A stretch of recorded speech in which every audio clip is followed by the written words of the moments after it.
আসসালামু আলাইকুম প্রিয় ভিউয়ার্স, আজকের ভিডিওতে 10 জন আমাদের নবীজি সাল্লাল্লাহু আলাইহি সাল্লামের সাহাবীকে রেখেছি, যাদেরকে আমি হিংসা করি। কেন করি জানেন? তাহলে চলুন তাদের গল্পগুলো একটু শুনে আসি। দেখুন তো আপনিও তাদেরকে হিংসা করেন কিনা।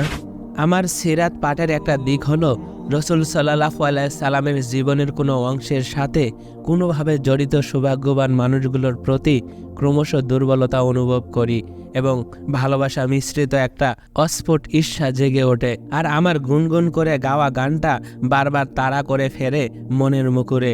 জন্ম যদি হতো মোদের রসুল পাকের কালে, আহা রসুল পাকের দেশে, মোদের তিনি কাছে টেনে চুমু দিতেন গালে, আহা কতই ভালোবেসে। ক্লাসে সিরাত আলোচনার সময় খাদিজা রাদিয়াল্লাহু আনহার প্রসঙ্গটা এভাবে হৃদয় তন্নিতে এসে বাজছিল।